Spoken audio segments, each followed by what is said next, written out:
Hello everybody, and welcome back to Skyward Sword in our timeline playthrough. And I am joined once again by... Me happy, hello! That's your cue to do your intro! Yep. Oops. To roof just by pressing A to that. Inevitable. I completely forgot what I was talking about last time.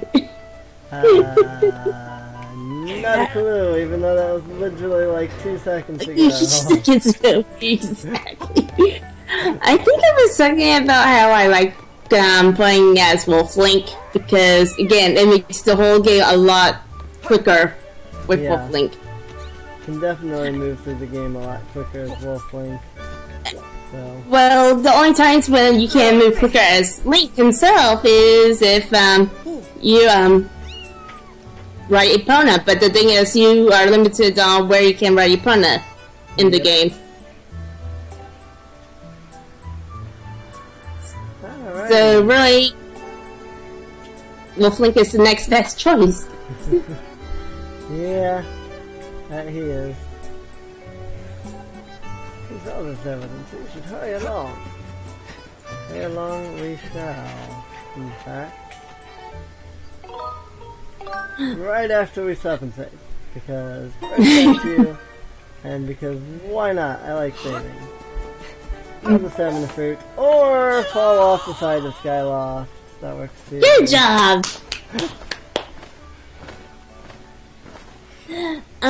I will admit something.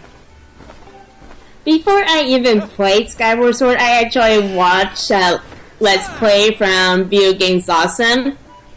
Because for one thing, I did not have Skyward Sword. Right. I'm not even sure if I had the Nintendo Wii during then. I probably did, but I didn't have much money. Right.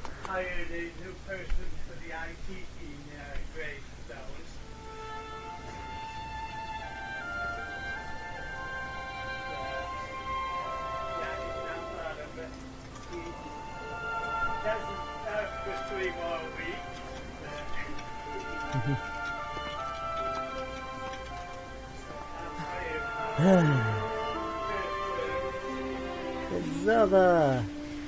Woo! But, yeah, I watched a video of the game first, and I watched, like, practically the whole playthrough of the game, but by the time I got the game, I completely forgot most of it. Yeah. Well, I was lucky. I was one of those who got the game, like, the day it came out. And so I was able to play through the game pretty much right away. I actually did a live stream of myself doing the Skyward Sword. I did a Skyward Sword countdown where I spent an entire month playing all of the Zelda games all the way down to Skyward Sword, or up to whatever you want to call it. Basically, I started with 1 and made my way all the way to Skyward Sword. And the countdown ended like the day before Skyward Sword came out, so I got to play Skyward Sword like the day it came out, which was awesome. It'll be interesting to see.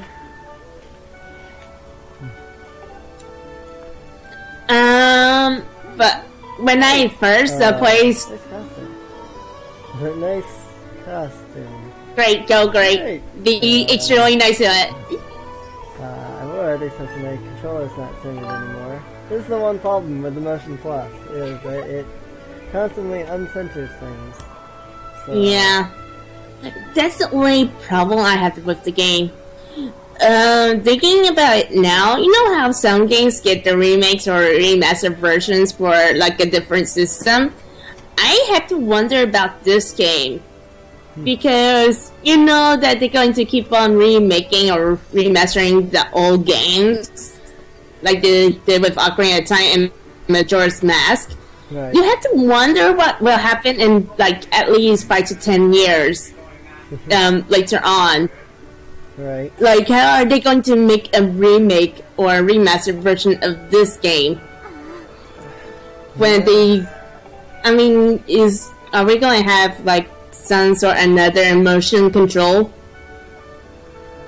I mean, maybe by that point we'll have, like, because, like, we've got, like, things like the HoloLens coming out. And so maybe by that point we'll have, like, virtual reality, and then they'll have to remaster the game, and so then it'll be like you're playing it in virtual reality. That'd be amazing. But yeah, you can see why I am completely wondering on what's going to happen here. Yeah, this is assuming, of course, that they continue to remake games. I mean, they started with Wind Waker and then did Ocarina of Time and then Majora's Mask. They haven't done any others, but we'll see what they do. You can play like the Legend of Zelda on the 3DS, which is pretty good considering. Yeah. Then again, I play Legend of Zelda on the 3DS, and yeah, you can't beat the game without a guide. It's annoying. Yep. Because again, to me, I like playing games without a guide. I will only use the guide if I'm trying to also 100% complete the game. Yep. I admit, when I play this game, I use a guide to figure out how to get all the heart pieces. And I'm glad I did. Yep. But in general, when I'm playing the game, I don't use a guide. I like to be, generally surprised and such. And have fun with it. I don't think I've used a guide for a Legend of Zelda game since, at least Twilight Princess. Thinking I used one for Wind Waker when I first played it. I know I didn't use one at all for Twilight Princess. I don't think I've used a guide at all since for other Zelda games unless I was really stuck. And when I play Zelda 1 and 2, I use a guide, but that's not really a guide as much as it is, using maps. Yeah, you sort of do need maps for 1 and 2. Yeah, you desperately need maps for 1 and 2, so... Yeah, so when the third Legend of Zelda game came out and it featured a map, everyone was probably extremely happy about it. Yep. But yeah, my experience with the first Legend of Zelda game was terrible. Like, extremely bad. Yep. Because, of course, my family wasn't rich, aka... we can't get Nintendo Power. Which means I didn't have any way to get some sort of guide. I wouldn't talk to any of my friends because back then, most people teased me for the stupid things like Pokemon. So, I couldn't go to anyone about Legend of Zelda. Right. So, yeah. It's bad. Where is it? I like that hers is like a really pretty purple bird. Yeah, it's a royal purple color. I guess that's kind of hinting that she's a goddess in this game. Possibly. I never even thought about that, actually. Because, you've got the red, green, and blue goddesses. I never thought about the fact that, her purple Loftwing could be an indication of being purple. That's, the goddess of time, or whatever you want to call her. So. Usually, when it comes to some games and such, purple usually means royalty. This is also true. Well, I'm just referring to, like, when there used to be the goddess of time theory. Like, there was people used to call it the Triforce of time or whatever, and we thought that was like a fourth piece to the Triforce. Of course, it's a Triforce, 3 pieces. But whatever. Well, in what was it, Legend of Zelda 1, where you only collect 2 pieces of the Triforce, which makes no sense. I think they had already had the idea of the third back then. They just didn't have a way to implement the third. So, but I mean, it's entirely possible that that's not true. I don't know. But yeah, I understand people thinking there is a fourth because, again, there's like a middle piece that seems to be missing that there's not. Right. So there were all kinds of theories, like especially after Majora's Mask said something about a goddess of time. There were all kinds of theories about, like, you know, the Triforce, or I believe most people called it a Tetraforce of time. And it was like, that's a nice name for it. It's like, yeah, there's this fourth piece of the Triforce. And when the theory started to get really big, Nintendo flat out was like, no, there's no Triforce, Tetraforce, whatever you want to call it, of time. There's no fourth piece of the Triforce, etc. They flat out came out and they're like, no, that doesn't exist. And people were still, you know, making it's a good idea.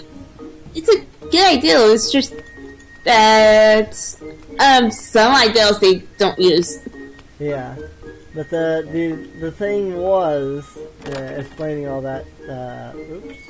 Oops, crap. Which person was I supposed to go see? I thought it was Instructor Alwyn. No, I think it was the guy on the roof. No. I think I need to go back out here and talk to the dude that was on the roof. I thought it said Horwell, but then I went to Instructor Horwell and the door wouldn't open. So that must be one of these guys out here on the roof or whatever. Yeah. They're supposed to be out here somewhere. But no, so you were. Yeah, in the Triforce of Time theory, the Goddess of Time is one of the original goddesses. And since there was, you know, red for power, blue for wisdom, and green for courage, people were like, well, there's the fourth link color, purple. And so they're like, well, maybe, you know, she's the fourth goddess, and so therefore she would be purple, because, you know, the fourth link color. And that would actually work with... Yeah, that would actually work with Zelda in this. Yeah. Well, Hylia is the goddess of time. They actually say it here in Skyward Sword that she is in fact the goddess of time. I just completely missed everything that he said, but I think now I can go this way. But Hylia is in fact the goddess of time. It's just that it turns out that there's other goddesses in the world, not just, you know, the original three. No, 3. Just the others aren't as important. They're not as well known. So it's kind of like in a way D&D, where most people only remember the main gods that is used often. For example, Bahamut. Bahamut and Law. Yep. Yeah. So I think we'll continue this conversation in the next episode. We're at 14 minutes almost. If we remember this time. But yeah, if you've been enjoying, please feel free to subscribe. Feel free to leave a like. And I guess we'll see everybody next time. Bye! Wow, we need to work on our outros. Yes, we do. Goodbye, everybody.